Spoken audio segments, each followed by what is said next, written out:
Hello everyone, मैं चमन कुमार स्वागत करता हूं आपका अपने चैनल ऑनलाइन कॉमर्स क्लास में। बच्चों, मैं आज आप लोग के लिए लेकर आया हूं बिजनेस मैथमेटिक्स एंड स्टैटिस्टिक्स का ऑब्जेक्टिव क्वेश्चन।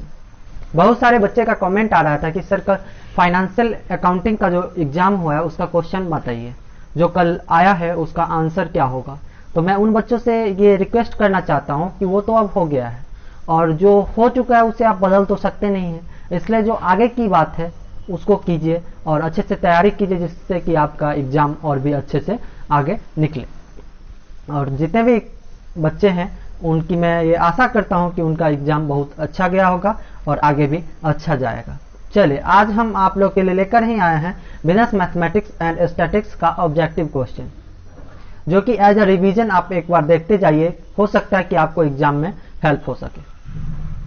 चलिए, यहाँ पे पहला जो क्वेश्चन है हमारा, प्राथमिक समंक मौलिक होते हैं। Primary data is original data. इससे पहले मैं आपको थोड़ा कुछ बता दूं कि प्राइमरी डाटा होता क्या है। आप अपने गांव घर में देखते होंगे कि जनगणना होता है और उस जनगणना में जो आपके यहाँ आके आपसे पूछते हैं कि आपके परिवार में कितने सदस्य हैं, आपके पास कितनी संपत्ति है, ये डाटा होता है प्राथमिक डाटा। तो ये ओरिजिनल डाटा होता है, यहाँ कोई प्रकार की गड़बड़ी होने की संभावना बहुत ही कम होती है। तो ऐसे डाटा को हम मौलिक डाटा कहते हैं। इसलिए जो हमारा क्वेश्चन नंबर 1 है ये क्या होगा, ये ट्रू होगा।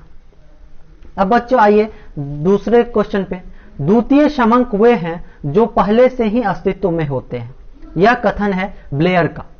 Secondary data are those already in existence by Blair. एक ब्लेयर साहब हैं जिन्होंने कहा कि जो द्वितीयक समंक होते हैं, सेकेंडरी डाटा होते हैं, वो पहले से ही अस्तित्व में होते हैं। तो बच्चों ये क्वेश्चन में आपका एक टर्म आता है द्वितीयक समंक। द्वितीयक समंक वे होते हैं जो पहले से कलेक्टेड होते हैं और जब हमें उसकी आवश्यकता होती है तो हम उसको अपने यूज के लिए ले लेते हैं। तो वैसे समंक द्वितीयक समंक सेकेंडरी डाटा कहलाते हैं। ये क्वेश्चन जो है सेकेंड नंबर, वो उसका आंसर होगा सही है, ये ट्रू है। लेकिन द्वितीयक समंक को भी याद में रखिए क्योंकि ये इस पे क्वेश्चन बन सकता है। अब बच्चों आइए हम अपने आते हैं तीसरे नंबर क्वेश्चन पे।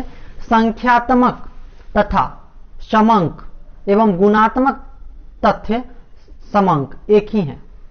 संख्यात्मक तथ्य समंक, तथा नहीं होगा, तथ्य होगा, यहाँ पे कुछ गलती हो गई है, और गुणात्मक तथ्य समंक एक ही है। तो देखिए, संख्यात्मक अलग चीज होती है। संख्यात्मक जिसे हम संख्या में प्रदर्शित कर सकते हैं, quantitative and qualitative are one and same. ये दोनों एक नहीं होते। एक क्या करते हैं, किसी वस्तु की क्वालिटी या किसी भी डाटा या किसी भी रिसर्च के क्वालिटी को बताते हैं, तथा दूसरा जो होते हैं वो किसी भी रिसर्च के क्या चीज को बताते हैं, एक मिनट, वो किसी भी रिसर्च के गुण को बताते हैं, क्वालिटी को बताते हैं। तो ये जो कथन है हमारा वो असत्य है। चले बच्चों, अब हम आते हैं अपने फोर्थ नंबर क्वेश्चन पे। द्वितीयक समंक उन दशाओं में प्रयोग होते हैं जहां प्राथमिक समंक संकलित नहीं होते हैं। Secondary data are used in such condition when primary data is not collected, not be collected, can not be collected. जब हमारे पास देखिए डाटा को कलेक्ट करने में बहुत सारे खर्चे लगते हैं। मान लीजिए हम एक आदमी को रखेंगे, एक आदमी प्रत्येक दिन में 10 घर का डाटा लेगा। अगर मान लीजिए एक गांव का डाटा लेना है तो वहां से जो खर्चे होंगे, और मान लीजिए जो सरकार के द्वारा जो जनगणना हुआ है वहां से हम डाटा ले ले, तो वहां से हमें कम खर्चे में कम समय में डाटा मिल जाएगा। अब जब हमारे पास समय की कमी होगी तो हम उस दशा में क्या करेंगे, द्वितीयक समंक, मतलब उस कंडीशन में हम सेकेंडरी डाटा का उपयोग करेंगे, ना कि प्राइमरी डाटा का। तो ये क्वेश्चन भी हमारा फोर्थ नंबर क्वेश्चन ट्रू होगा। चलिए, अब हम आते हैं अपने 5 नंबर क्वेश्चन पे। वाणिज्य में सांख्यिकी का बहुत महत्व है। Statistics in more important in commerce. देखिए, कॉमर्स में बहुत सारे चीजों में सांख्यिकी का महत्व है, लेकिन हमारे आम जीवन में भी सांख्यिकी का बहुत ही ज्यादा महत्व है। इसलिए ये 5 नंबर क्वेश्चन भी सही होगा। देखिए बच्चों, यहाँ पे 5 क्वेश्चन थे इस स्लाइड में। फर्स्ट क्वेश्चन ट्रू होगा, सेकेंड क्वेश्चन ट्रू होगा, थर्ड क्वेश्चन फॉल्स होगा, फोर्थ क्वेश्चन ट्रू होगा और फिफ्थ क्वेश्चन ट्रू होगा। अब हम अपने चलते हैं दूसरे स्लाइड की ओर। दूसरा स्लाइड हमारा क्या कहता है, एक मिनट।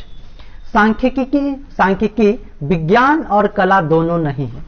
अगर आप statistics is not both science and art, अगर आप बुक को पढ़े होंगे, स्टैटिक्स की नेचर को पढ़े होंगे, तो वहां पे प्रकृति, जिसे हिंदी में सांख्यिकी की प्रकृति को पढ़े होंगे, तो आपको वहां पे बताया गया होगा सांख्यिकी जो है वो साइंस भी है और आर्ट भी है। ऐसा नहीं है कि ये साइंस और आर्ट दोनों नहीं है। तो ये जो हमारा क्वेश्चन है फर्स्ट नंबर सेकेंड स्लाइड का, वो क्या है, वो गलत है, फॉल्स। अब हम आ जाते हैं सेकेंड नंबर क्वेश्चन पे। व्यावहारिक सांख्यिकी सांख्यिकी का भाग नहीं है। Practical statics is not a part of statics. जो हमारे व्यवहार में जो सांख्यिकी का टेक्निक्स आते हैं, जो मेथड आते हैं, वो क्या सांख्यिकी का पार्ट नहीं है? ऐसी बात नहीं है, वो सारे जो होते हैं सांख्यिकी के पार्ट होते हैं। इसलिए क्वेश्चन नंबर 2 का आंसर हो जाएगा ट्रू, सत्य। अब हम आते हैं अपने क्वेश्चन नंबर 3 पे। सांख्यिकी समूह का अध्ययन करती है, व्यक्तिगत इकाइयों का नहीं। सांख्यिकी जो है वो समूह का, ग्रुप का स्टडी करती है, नॉट एन इंडिविजुअल।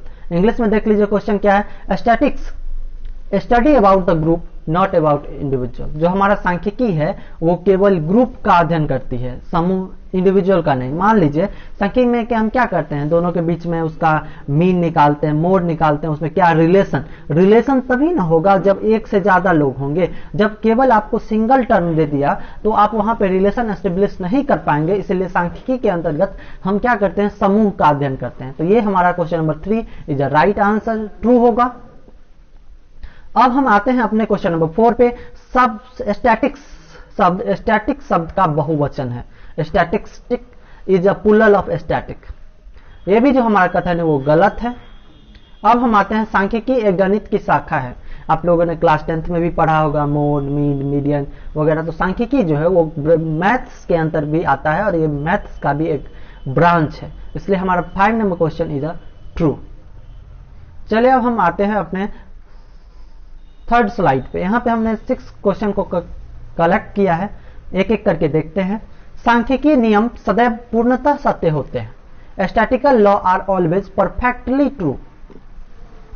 जो सांख्यिकी के रूल्स हैं, मेथड हैं, वो क्या सर्वदा हमेशा सही होते हैं? नहीं, ऐसी बात नहीं है, वो कभी कभी गलत भी साबित हो सकते हैं।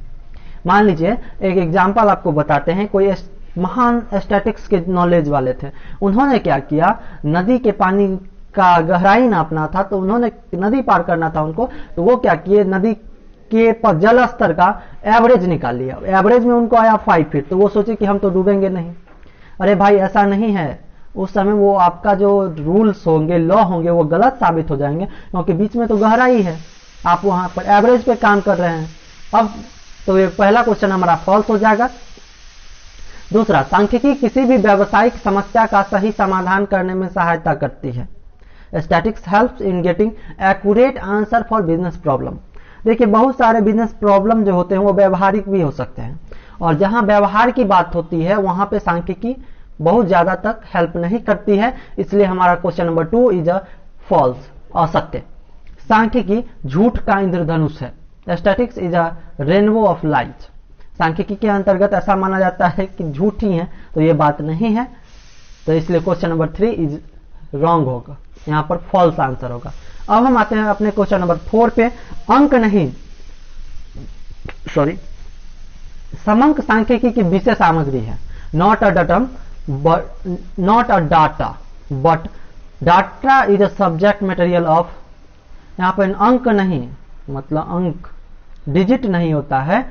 डिजिट जो है वो सांख्यिकी की विषय सामग्री नहीं है, समंक है सांख्यिकी की विषय सामग्री। इसलिए हम एक डिजिट का तो हम एक डिजिट का हम कोई रिलेशनशिप मेंटेन नहीं कर पाएंगे। इसलिए जो डाटा होता है, एक सीरीज में जो डाटा होता है, जो बहुत सारे एक सिमिलर डाटा जो होता है, उसी का हम रिलेशनशिप एस्टेब्लिश कर पाते हैं। इसलिए question number 4 is a right, true.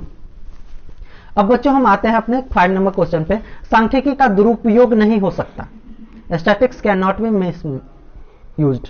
तो ऐसी बात नहीं है, हम कई चीजों के अंतर्गत स्टैटिक्स का दुरुपयोग हो सकता है। इसलिए ये आंसर हमारा फॉल्स होगा। सांख्यिकी नियम यथार्थ होते हैं। Statical law is exact. वो नहीं पढ़ते आप लोग सुने होंगे कि जो इन्होंने कह दिया वही सही होगा, तो ऐसी बात नहीं है, कभी सांख्यिकी नियम भी गलत साबित हो जाते हैं। अब हम आते हैं अपने स्लाइड 4। अनुसूची बनाना एक कला नहीं है। To draft a schedule is not a art. तो देखिए बच्चों, कोई भी काम करना जो है वो कला है। आर्ट है, इसलिए तो ये जो है हमारा आंसर फर्स्ट का हो जाएगा रॉन्ग, फॉल्स। प्रश्न जिनके उत्तर हाँ या नो में हो सर्वोत्तम माना जाता है। The question which can be answered in yes और no are consider the best. जिस क्वेश्चन का आंसर या सीधा कहिए ना, एक होता है WH क्वेश्चन जिसका आंसर आप डिस्क्रिप्टिव में देते हैं, और एक होता है यस नो क्वेश्चन। तो yes no question is the best होता है, इसलिए ये जो हमारा क्वेश्चन नंबर 2 है इज राइट, ट्रू। अब हम आते हैं अपने क्वेश्चन नंबर 3 पे। वह प्रश्न जिनमें उत्तर के लिए विकल्प दिया जाता है खुला प्रश्न कहलाता है। The question which some alternative is given for answer is called open question. तो ये भी हमारा गलत है। चौथा क्वेश्चन है हमारा, प्रश्नावली का पूर्व परीक्षण सीमित क्षेत्र में किया जाता है। The questionnaire are pre tested in limited area. जो हमारा प्रश्नावली होता है, क्वेश्चनायर होता है, उसका जो पूर्व परीक्षण जो किया जाता है वो एक सीमित एरिया में किया जाता है, लिमिटेड एरिया में किया जाता है, इसलिए हमारा 4 नंबर क्वेश्चन इज राइट होगा। अब हम आते हैं, संगणना विधि में समग्र की कुछ चुनी हुई इकाइयों का ही अध्ययन किया जाता है। जो in census method few selected unit are universal are studies. तो ये हमारा सही होगा, सत्य। न्याय दर्श को एक लघु समग्र होना चाहिए। Sample should be a small universe. जो पॉपुलेशन होता है उसमें जो सैंपल हम चुनते हैं वो एक स्मॉल यूनिवर्स होना चाहिए, जो कि पूरे पॉपुलेशन को इंडिकेट करे, पूरे पॉपुलेशन का प्रतिनिधित्व करे। तो यह हमारा सही हो जाएगा, ट्रू। क्वेश्चन नंबर 3 पे आते हैं, सांख्यिकीय अध्ययन की संगणना विधि अधिक खर्चीली है। Census method of statistical study is more expensive. जब आप प्राइमरी डाटा इकट्ठा करेंगे, जब बारी बारी से जाके सबका गणना करेंगे, जनगणना करेंगे, उसका डाटा लेंगे, तो वो बहुत समय लगेगा, और समय अधिक लगेगा तो मैन पावर अधिक लगेगा, इसलिए मोर एक्सपेंसिव होता है, इसलिए राइट होगा। अब हम आ जाते हैं अपने क्वेश्चन नंबर 4 पे। संगणना और निर्देशन दोनों में परिणाम लगभग समान होते हैं। Result of census and sampling are ultimately similar. तो जी हाँ, जब हम क्या करते हैं, हाँ यहां पर एक बात ध्यान में रखेंगे, अगर सैंपलिंग करने वाला टेक्निक, सैंपलिंग करने वाला व्यक्ति अगर सही जानकारी होगा तब, नहीं तो ये गलत भी हो सकता है, इसलिए ये क्वेश्चन जो होगा 4 नंबर का आंसर सत्य। 5वां क्वेश्चन है, जहां शुद्धता की अधिक मात्रा अपेक्षित हो वहां संगणना विधि का प्रयोग किया जाता है। Census method is used when high degree of accuracy is expected. तो मैंने जब स्टार्ट किया था उस समय पहला क्वेश्चन आया था कि प्राथमिक समंक जो होते हैं वो मौलिक समंक होते हैं, उसमें शुद्धता की अधिक मात्रा होती है, और ये जो कलेक्ट की जाती है ये संगणना विधि द्वारा की जाती है। और संगणना विधि में हम जाएंगे, हर एक का डाटा लेंगे, हर एक से बात करेंगे, तो इस स्थिति में जो हमारा आंसर होगा, जो हमारा परिणाम होगा, रिजल्ट होगा, वो ज्यादा शुद्ध होगा, ज्यादा उसमें एक्यूरेसी होगी, इसलिए क्वेश्चन नंबर 5 इज राइट। अब हम आते हैं अपने क्वेश्चन नंबर 6 पे। संगणना विधि का उपयोग विशाल समग्र के अध्ययन के लिए किया जाता है। Census method is used to study vast universe. जब हमारे पास बहुत ज्यादा विशाल जनसंख्या हो, पॉपुलेशन, समय ज्यादा हो, तो हम क्या करेंगे? जब समय ज्यादा होगा तो संगणना विधि का यूज करेंगे, सैंपलिंग नहीं करेंगे, इसलिए ये भी यहाँ पे संगणना विधि का उपयोग विशाल समय के अध्ययन के लिए किया जाता है, तो ये गलत होगा, 6 नंबर क्वेश्चन गलत होगा, फॉल्स। अब है हमारा 7 नंबर क्वेश्चन, न्याय विधि सजातीय समय के लिए उपयुक्त होती है। Sample method is approximate for homogeneous population. जब पॉपुलेशन एक जैसा, पॉपुलेशन में 50 लोग होंगे जो एक जैसा बिहेवियर एडॉप्ट करते होंगे, 50 लोग होंगे जो एक जैसा बिहेवियर एडॉप्ट करते होंगे, तब हम वहां पे सैंपलिंग का टेक्निक यूज कर सकते हैं, इसलिए ये हमारा राइट होगा, 7 नंबर राइट। 8 नंबर पे आइए, लघु समय के लिए निर्देशन विधि उपयुक्त है, विधि होगा यहाँ पे। Sampling method is approximate for small population, तो ये हमारा गलत होगा। अब हम आज का लास्ट जो है उस पे आते हैं। चित्रमुख समंक को रोचक एवं समझने योग्य बनाता है। Diagram make the cold figure speaking inspiring. जो डायग्राम द्वारा प्रदर्शित चीज होते हैं वो हमें समझने में बहुत मन भी लगता है। डायग्राम को देखने, मान लीजिए आपको कोई पढ़ना है बुक, और उसी बुक का आपको कोई मान लीजिए कोई मूवी का एक स्टोरी है उसको पढ़ना है और उसी मूवी को देखना है, तो आपको कौन ज्यादा इंटरेस्टिंग होगा और कौन ज्यादा अंडरस्टैंडिंग होगा, जो आप देखेंगे वो होगा। तो इसलिए ये क्वेश्चन फर्स्ट नंबर का आंसर सही होगा, ट्रू। वर्ग एक बीमा चित्र है, square are one dimensional diagram. Square जो है वो हमारा वन डायमेंशनल डायग्राम है, तो ये गलत होगा। आयत का क्षेत्रफल इसकी लंबाई चौड़ाई के गुणनफल के बराबर होता है।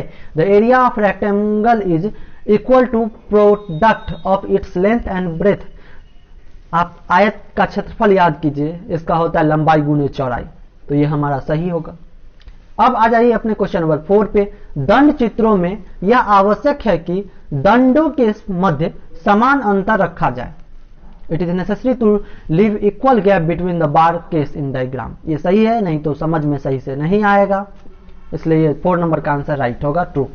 5 नंबर क्वेश्चन, रेखा चित्र समझने सबसे सरल है, अतः सामान्य प्रयोग के लिए इसकी प्रस्तुति की जाती है। Diagram be similar can be recommended for general use. तो ये रेखा चित्र जो होता है वो कुछ कठिन होता है, इसलिए ये हमारा गलत होगा। Thanks for watching our video. बच्चों, अगर वीडियो अच्छा लगा हो तो वीडियो को लाइक करें, कमेंट करें, अपने दोस्तों के साथ शेयर करें और हमारे चैनल को सब्सक्राइब करें। और जल्द ही आपके एग्जाम के बाद मैं आपके लिए कोशिश करूंगा कि कॉर्पोरेट अकाउंटिंग का मैं आपको सप्ताह में 3 वीडियो आपको प्रोवाइड करूं, इसलिए आप अपने दोस्तों में भी शेयर करें कि आपका अकाउंट का क्लास इस पे डेली नहीं, 1 डे बीच करके, एक दिन गैप करके मैं आपके लिए वीडियो डालूंगा। और आपके जो सीनियर होंगे उनके साथ भी शेयर कीजिए, क्योंकि मैं जल्द ही इनकम टैक्स और कॉस्ट अकाउंटिंग की रोज दिन, मतलब एक दिन इनकम टैक्स और एक दिन कॉस्ट अकाउंटिंग का वीडियो डालूंगा। चलिए बच्चों, टेक केयर, बाय बाय।